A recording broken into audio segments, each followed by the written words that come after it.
Yesu asifiwe sana, mtazamaji na msikilizaji wangu wa Sibuka TV na Radio FM kutokea kule Lindi. Ninakusalimu tena katika jina la Yesu. Habari ya asubuhi. Naamini kwamba Bwana amekutunza, amekulinda na amekuamsha salama. Na Mungu ametupa siku nyingine tena mpya tuweze kusikia neno lake la uzima. Na asubuhi leo nataka nizungumze juu ya nguvu ya maombi. Nguvu ya maombi. Nguvu ya maombi. Nguvu ya maombi. Katika kitabu cha Yakobo sura ya 5 mstari ule wa 16 na wa 17 na wa 18 unasema hivi: ungameni dhambi zenu ninyi kwa ninyi, kuombeana mpate kuponywa. Kuomba kwake mwenye haki kwafaa sana, akiomba kwa bidii. Elia alikuwa mwanadamu mwenye tabia moja na sisi. Akaomba kwa bidii mvua isinye, na mvua ikunya juu ya nchi muda wa miaka 3 na miezi 6. Tena akaomba tena, mbingu zikatoa mvua, na nchi ikazaa matunda yake. Tuombe. Bwana wetu Yesu, ni asubuhi iliyo njema ambayo Mungu umetupatia. Umetupa uzima, umetupa afya, na umetuwezesha tena kutokea mbele ya watu wako ambao umewazaa wengine mara ya pili, na wengine wanatazamia kuzaliwa mara ya pili, maana yake kuokoka. Sasa Bwana Mungu, naomba ukaseme na kila mmoja anasikiliza kutoka ndani ya nchi yetu ya Tanzania na hata nje ya nchi hii. Sema na moyo wa kila mmoja na maisha yake, katika jina la Yesu aliye Bwana na Mwokozi wetu. Amen. Kama ambavyo nimekuwa nikijitambulisha katika vipindi vilivyopita kwamba naitwa mchungaji Daktari Livingstone Dennis, na niko Dodoma, na tumekuwa tukijifunza masomo mengi tangu Sibuka TV ilipoanzishwa rasmi kwa chombo cha kanisa la EAGT. Tumekuwa tukijifunza mambo mengi kupitia huduma mbalimbali za watumishi wa Mungu mbalimbali. Na mtukuza Mungu kwa ajili ya chombo hiki ambacho kimekuwa baraka kubwa kwa ajili ya Watanzania na ulimwengu kwa ujumla. Sasa jioni, siku ya leo, ya asubuhi ya leo, nataka tupitie juu ya nguvu ya maombi. Kuna nguvu mbalimbali ambazo zinatenda kazi, na maombi pia ni sehemu ya nguvu ambayo nataka tuione hapa katika kitabu kile cha Yakobo, kama ambavyo tumesoma sura ya 5 mstari ule wa 16 mpaka mstari wa 18. Tunasoma habari za Elia, kwamba Elia alikuwa mwanadamu mwenye tabia moja na sisi. Kwa maana mengine ni kwamba kama ulivyo wewe na kama nilivyo mimi, katika udhaifu, katika unyonge, katika kuwa na njaa, katika kujisikia kama mwanadamu, ndivyo ambavyo Elia alikuwa hivyo. Lakini Biblia inasema yeye aliomba kwa bidii mvua isinye, na mvua ikunya juu ya nchi muda wa miaka 3 na miezi 6. Akaomba tena, mbingu zikatoa mvua, na nchi ikazaa matunda yake. Maombi yana nguvu kubwa sana na yana matokeo makubwa sana ya kushangaza. Maombi yana nguvu kubwa sana na yanaleta matokeo makubwa mno ya kushangaza kwa mtu ambaye atajua namna ya kwenda mbele za Mungu kwa maombi. Haijalishi wewe ni mchungaji, wewe ni mshirika, wewe ni askofu, wewe ni nabii au wewe ni mtume, lakini ikiwa utaelewa tu namna utakavyoweza kwenda mbele za Mungu kwa maombi, utashangaa matokeo ya maombi katika maisha yako. Maombi yana nguvu ya kushangaza sana. Na ndio maana mwandishi anasema hapa kwamba huyu alikuwa mwanadamu kama wewe na kama mimi, lakini aliomba na kuna matokeo yalitokea. Aliomba na kuamuru mvua isinye katika nchi miaka 3 na miezi 6. Na tunapokwenda katika kitabu cha Wafalme kule na kuona yale ambayo Elia aliyasema, utaona jinsi ambavyo Elia alitamka. Alisema mvua haitanyesha katika nchi ila kwa neno langu. Na akafunga mbingu na akaenda, na kwa miaka 3 na miezi 6 hakukuwa na mvua. Na baada ya hapo ilibidi Elia tena arudi mwenyewe kuomba tena, na alipoomba mvua ikanyesha. Sasa siri ilikuwa nini? Maandiko yanasema siri ya Elia ya matokeo hayo ilikuwa ni kuomba kwa bidii. Kuomba kwa bidii. Na kwa sababu hiyo mwandishi wa kitabu cha Yakobo anasema si swala tu kwamba Elia alijibiwa maombi, lakini anasema yoyote ambaye atatumia nguvu hiyo ya kuomba kwa bidii ataona matokeo. Ndio maana mstari wa 16 unasema, ungamaneni dhambi zenu ninyi kwa ninyi na kuombeana kupate kuponywa. Kuomba kwake mwenye haki kwafaa sana, akiomba kwa bidii. Akiomba kwa bidii. Ili maombi yajibiwe yana mambo mengi. Lazima kuwe na imani mle ndani. Lazima huyu anayeomba awe na mahusiano mazuri na Mungu. Unaona? Lazima awe na mahusiano mazuri na Mungu. Kama akiwa ni mwenye dhambi, Biblia inasema Mungu asikii maombi ya mwenye dhambi. Lakini lazima awe mtu wa imani. Lazima awe mtu mwenye roho ya kusamehe. Unaona? Yesu alisema katika kitabu kile cha Mathayo alipokuwa anatufundisha juu ya sala ya Bwana. Unaona? Lakini na mambo mengi ambayo tunaweza tukayajua yanaunganisha kuleta matokeo ya maombi ya mtu. Lakini asubuhi ya leo nazungumzia juu ya maombi ya kuomba kwa bidii. Ukisha unganisha mambo haya mengine yote, ukawa mtu wa imani, ukawa mtu wa kusamehe, ukawa mcha Mungu. Lakini sasa baada ya hapo ndio Bwana anasema kwamba maombi ya mwenye haki, maana yake huyu mtu ni mwenye imani, maana yake huyu mtu ni mwenye mcha Mungu, maana yake mtu huyu amesamehe wengine, sasa anaitwa mwenye haki. Sasa kama una sifa hizi zingine zote, una imani, mwenye haki, mcha Mungu, lakini usiombe kwa bidii, huwezi kupata matokeo. Kwa hiyo sasa unatakiwa wewe ambaye ni mwenye haki, mcha Mungu, naona mtu wa imani, mchanganya na kuomba kwa bidii. Uwe na masaa na masaa mbele za Mungu ya maombi, utaona matokeo. Kuna matokeo makubwa sana katika maombi. Na labda nikusomea kitabu cha Yakobo uone kwamba ikiwa utafanya mambo yako mengi lakini ukaacha kuomba, unaweza kupata matokeo kidogo au ukakosa kabisa kupata matokeo.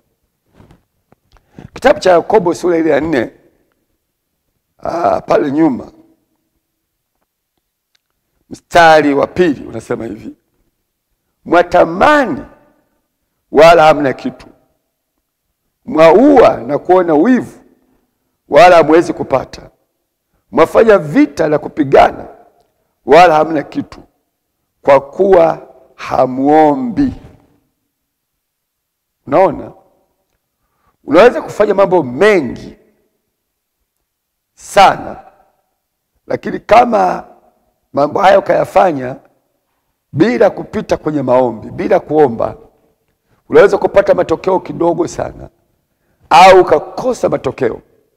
Unaweza kukosa matokeo kwenye biashara yako, unaweza ukakosa matokeo kwenye kazi yako, unaweza kukosa matokeo katika mipango yako na malengo yako, kama hautakuwa unaomba. Mwandishi anasema hivi: unaweza kuwa unatamani mambo fulani katika maisha yako yatokee, lakini yasitokee. Unaona, yasitokee. Unaweza ukatumia nguvu kubwa katika kutamani kufanya jambo fulani litokee, lakini sitokee. Biblia inasema kwa nini? Inasema kwa sababu hamuombi. Kwa hiyo nje ya kutokuomba kwa mtu yoyote wa Mungu kunaweza kusilete matokeo katika maisha ya mtu. Lakini sasa, ili kwamba uyaone matokeo, lazima uombe. Na ili kwamba uone maombi yako yanaleta matokeo, lazima uweke maombi yako kwa juhudi, kwa bidii. Unaona, uombe kwa bidii. Uchukue masaa na masaa katika kuomba, na kuhakikishia kwamba Mungu atafanya kitu na utaona matokeo katika kazi yako, katika maisha yako, katika mipango yako, katika malengo yako. Utaona matokeo. Na siku ya leo nitakuonyesha baadhi ya matokeo yanayotokea kwa mtu ambaye anaomba kwa bidii, mtu ambaye anajitoa kuomba. Mtazamaji wangu na msikilizaji wangu wa Sibuka TV, nafahamu watu wengi sana wanakwepa kuomba na wanakosa kulipa gharama ya maombi. Na ukisipolipa gharama ya kuomba, huwezi kuona matokeo makubwa katika maisha yako. Kwa leo nitakupa baadhi ya matokeo. Lakini kabla sijakupa baadhi ya matokeo, siku moja nimekuwa katika hali ya kuomba. Tangu nilipokuwa naanza kuhuduma utumishi wangu, nilikuwa nimejifunza kupitia kwa watu wa Mungu kadhaa kwamba niliwaona wakiomba na niliwaona wakipata matokeo fulani. Nimekuwa nikijifunza kwa wahubiri ambao wengine wametwaliwa na Bwana.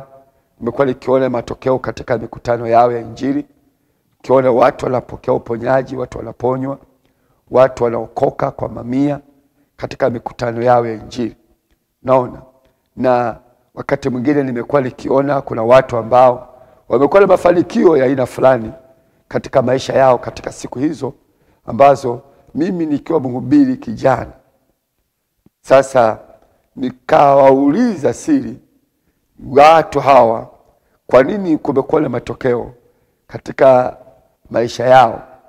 Na baadhi yao wakaniambia kwamba sababu moja kubwa iliyosababisha kuwe na matokeo ni kwamba walikuwa watu wa maombi, walikuwa wanaomba.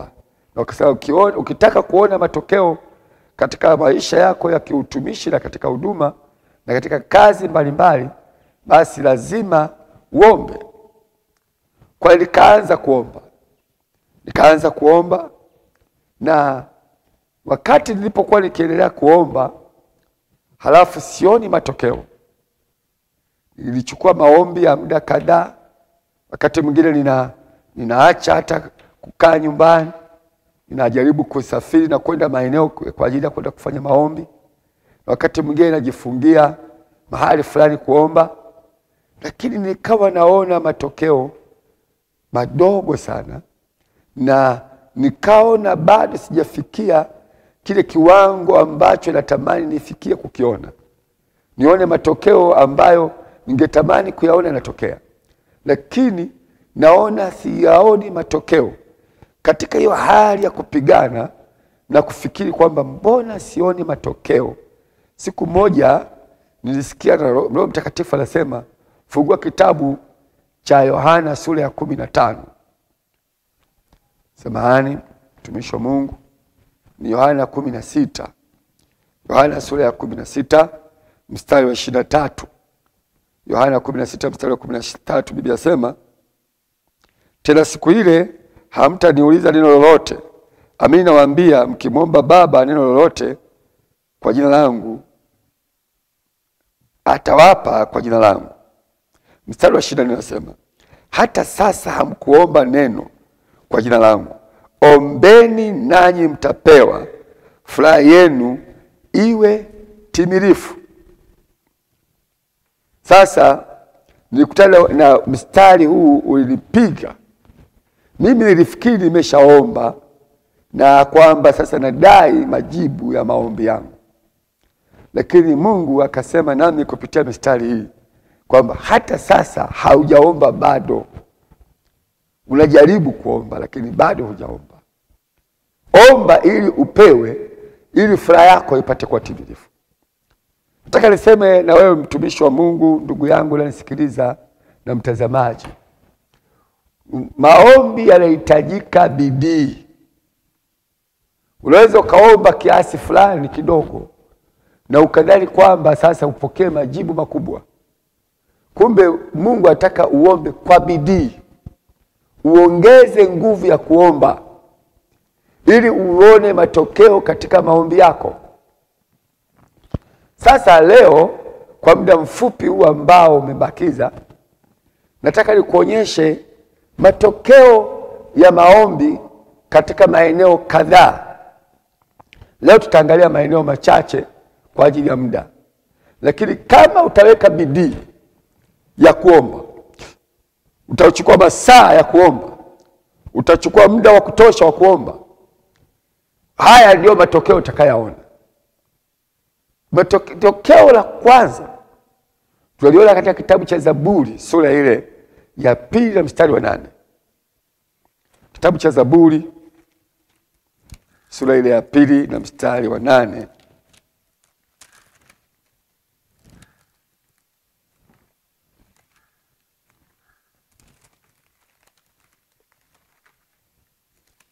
Kitabu cha Zaburi sura ya 2 mstari wa 8, Biblia inasema, uniombe nami nitakupa mataifa kuwa urithi wako na miisho ya dunia kuwa miliki yako. Unaona? Uniombe nami nitakupa mataifa kuwa urithi wako na miisho ya dunia. Unaona? Na miisho ya dunia kuwa miliki yako. Mungu atakupa mataifa. Kama wewe ni mhubiri kama mimi ndugu yako, au ni mchungaji na unataka kuona kundi la watu linakuja kwako, unataka kuona watu wanaongezeka katika kanisa, unataka kuona watu wanakuja kwa Bwana, na unataka kuona nguvu ya Mungu ya kuwavuta watu kuja, basi Biblia inasema maombi. Maombi yataleta matokeo ya kuwaleta watu kwa maelfu. Ukitaka kuona kanisa la maelfu, hakikisha unaomba, hakikisha unamtafuta Mungu. Na kuona kanisa lako linaongezeka, Biblia inasema niombe nami nitakupa mataifa kwa urithi wako. Mungu atawatoa mataifa kutoka maeneo mbalimbali, watakuja na wataokoka. Na nimekuwa nikisikia vitu kama hivyo wakati mwingine. Ushuhuda, siku moja nilipata ushuhuda wakati nilikuwa nasoma kitabu. Wanasema kuna mahali katika nchi kule Marekani, miaka ya nyuma, kuna kanisa ambalo yule mhubiri alikuwa ni mtu wa maombi, na alikuwa anaomba, na kanisa lote akalifundisha kuomba. Anasema ile nguvu ya maombi ilikuwa inawavuta watu kuja kanisani. Kwa hiyo watu wengi walikuwa wanakuja kanisani, na kiasi ambacho hata serikali ilijua kwamba watu wakiingia pale wanabadilika na wanaokoka, maisha yao yanabadilishwa. Kwa wakati Mungu alikuwa anawaleta wale majambazi sugu, wanawaingiza hapo kanisani. Wakiwaleta hapo wanakutana na nguvu ya Mungu, wanabadilika, wanaokoka. Lakini nilisoma habari ya mtu mwingine anaitwa John Knox, ambaye alijaribu sana kupeleka injili katika nchi ya Scotland, lakini hakupata matokeo mwanzoni. Aliporudi kutafuta Mungu kwa maombi, Scotland yote ilipata wokovu. Kwa hiyo maandiko yanasema hapa, uniombe nami nitakupa mataifa kuwa urithi wako. Ikiwa unahitaji kuona matokeo ya watu kuokoka, kanisa kuongezeka, na hata kufikia maelfu, inategemea kiwango chako cha kuomba. Umeomba kwa kiwango gani? Umemtafuta Mungu kwa kiwango gani? Na hayo ndio utakayoyaona matokeo. Wewe ambaye ni mtazamaji wangu na msikilizaji wangu wa Sibuka TV, na wewe wa Radio FM kutoka kule Lindi, bali nazungumza na wewe mtumishi wa Mungu, kwamba ili uyaone matokeo ya kazi ya Mungu katika maisha yako, lazima uwe mtu wa maombi. Lakini jambo la pili ambalo litatokea, hivi ni vitu ambavyo vitatokea katika maisha ya mtu wa maombi. Katika kitabu cha Yeremia sura ya 33 na mstari wa 3. Kitabu cha Yeremia sura ya 33 na mstari wa 3. Yeremia 33 mstari wa 3, Biblia inasema, niite nami nitakuitikia, nami nitakuonyesha mambo makubwa magumu usiyoyajua. Mambo makubwa magumu usiyoyajua, Mungu atakuonyesha. Mtu ambaye wewe ni mtu wa maombi, utashangaa kuna mambo yatakayotendeka kwako ambayo hukuyatazamia, hukuyafikiri, hukudhani kwamba inaweza kutokea. Lakini kwa kadri utakavyoendelea kuomba, Mungu atafanya mambo makubwa katika maisha yako ya utumishi. Utaona watu wanafunguliwa na kuponywa kwa namna ambayo hata hukuwahi kufikiri kwamba inaweza kutokea. Unaweza kuona vilema, unaweza kuona vipofu wanafunguliwa, wanapona kwa namna ambayo hata hukufikiri kwamba inaweza kutokea. Mungu anasema, niite nami nitaitika. Ukiweka nguvu ya kuomba, ukawa na muda na masaa ya maombi ya kutosha, maombi yako ukayaweka kwa nguvu, wakati mwingine ukatumia mpaka masaa 5 katika maombi kwa siku, utashangaa mambo makubwa magumu mazito ambayo hukuwahi kuyafikiria yakatokea. Utaona miujiza ya kushangaza, na watu wanatusimulia, na wengine tumekuwa tukiyasikia, na wengine tumekuwa tukiyaona. Mambo makubwa mno yanatokea. Mhubiri mmoja alikuwa station, wakati kwa station na treni inapita. Sasa imefika station pale, treni imesimama. Yule mhubiri aliambiwa tuangalie kwenye treni, na wale watu ni kama kwa wakati mmoja watu wakaambiwa wamtazame mhubiri. Lakini walipomtazama, maandiko wanatuambia, historia inatuambia, watu walianza kupiga kelele kwa kulia na kutubu kwa kutazama tu uso wa yule mtu. Wakasema, tunaona kana kwamba anaona dhambi zetu. Yule mtu alikuwa mtu wa maombi. Alikuwa mtu wa maombi, na nguvu ya Mungu ya kushangaza ilikuwa juu yake. Unaona?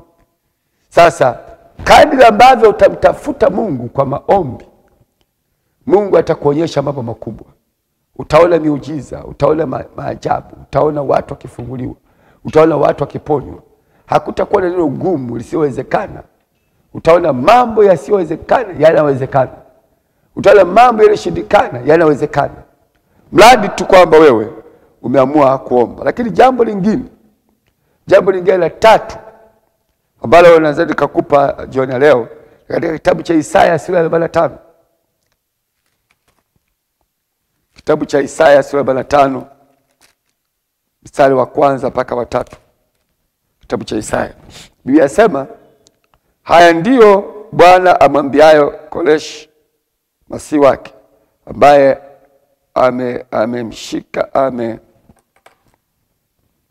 amemshika mkono wake wa kuume ili kutiisha mataifa mbele yake. Nami nitalegeza viuno vya wafalme ili kufungua milango mbele yake, hata malango hayatafungwa. Anasema, nitakwenda mbele yako na kupapasawazisha malipo palipo paruza. Nitavunja vipande vipande milango ya shaba na kukata mapingo ya chuma. Nami nitakupa hazina za gizani na mali kwa jina lako na Bwana Mungu wa Israeli. Nitarudia mstari wa 3. Anasema, nami nitakupa hazina za gizani na mali zilizofichwa za mahali pasiri, upate kujua ya kuwa mimi ni Bwana nikuitaye kwa jina lako, naam, Mungu wa Israeli. Naona tumishi wa Bwana, jambo lingine ambalo linaweza kutokea katika maisha yako ni Mungu kufungua milango ya kufanikiwa. Utaanza kuona hata mali zilizofichwa zinajitokeza, hata mahali ambako shetani alifungia mali kwamba mtu usifanikiwe. Unajua mali zote tulizoko duniani ni za Mungu. Mungu alisema katika Biblia kwamba mali na dunia nzima ni mali yake, fedha na dhahabu ni mali yake. Mungu ndio mwenye mali.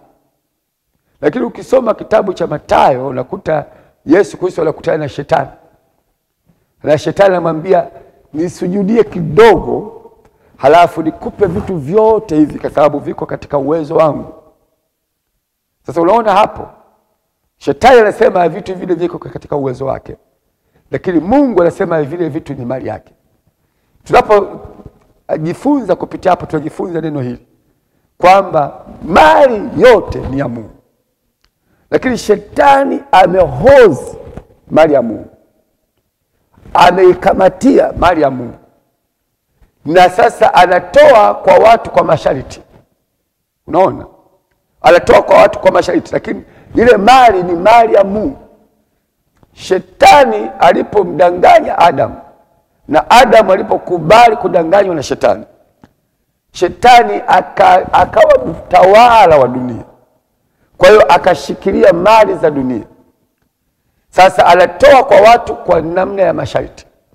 Sasa tunapokwenda kwa Mungu kwa maombi, nguvu ya maombi inasababisha hata vile ambavyo shetani alivishikilia vitoke. Kuna nguvu ya maombi itaving'oa. Maana nasema nitavunja mapingu, nitavunja machuma, nitavunja mashaba, nitavunja vitu vingine, ili kuhakikisha kwamba hazina zilizojificha, zilizostirika mahali pasiri zinakuja kwako. Mungu ataleta fedha kutoka mashariki, kutoka magharibi, kutoka kusini. Ataleta mali na utaona unafanikiwa, utaona unastawi, kwa sababu wewe ni mtu wa maombi. Na maombi yatasababisha hivyo vifungo vyote vivunjwe. Sijui kama unanielewa, mtumishi wa Mungu, ndugu yangu, msikilizaji na mtazamaji wa Sibuka TV. Chukua muda wako mbele za Mungu kwa maombi. Utaona matokeo ya kushangaza. Tunaona hasira zilizotirika ni kama vile wale wana wa Israeli walipokuwa wanatoka Misri. Ile mali ya Misri, Biblia inasema kwamba Mungu alisema, mtawateka wa Misri, nitawapa upendeleo. Mtaenda kwa wa Misri, mtawaomba nao watawapeni vitu vyote, watawapeni kila mtakachohitaji. Wa Misri wakatoa vitu, na maandiko yanasema wale wazee wakawateka wa Misri. Kwa hiyo utateka na kuchukua mali zilizofichwa mahali pa siri kwa njia ya maombi. Kwa kuwa muda wangu umeisha, naomba niishi hapa, na Mungu wa mbinguni akubariki sana. Kaza kuomba, kaza kumtafuta Mungu, utaona matokeo ya kushangaza. Tuombe. Bwana wetu Yesu Kristo, bariki ndugu yangu huyu ambaye anaingia katika kazi zake sasa za mchana wa leo. Mpe neema na azidi kujua ya kwamba wewe ni Mungu ambaye utamwezesha ikiwa atakuwa tayari kukutafuta uso, akiwa tayari kukuomba. Lakini zaidi ya kuomba, lazima hakikishe maisha yake ni maisha matakatifu. Mungu mjalie katika jambo hilo pia, apate kujua na kubadilika na kukubali kukupa maisha yake. Halafu akikaa katika maombi, ataona matokeo ambayo hajawahi kuyaona katika maisha yake yote. Namweka katika mikono yako sasa, katika jina la Yesu Kristo aliye Bwana Mwokozi wetu. Amen. Mungu akubariki ndugu yangu mtazamaji na msikilizaji wa Sibuka TV na Radio FM kutoka kule Lindi. Tutaonana tena usiku wa leo saa 3. Karibu kulisikiliza. Nitakufundisha somo la imani litakayokusaidia tena kupiga hatua. Mungu akubariki sana.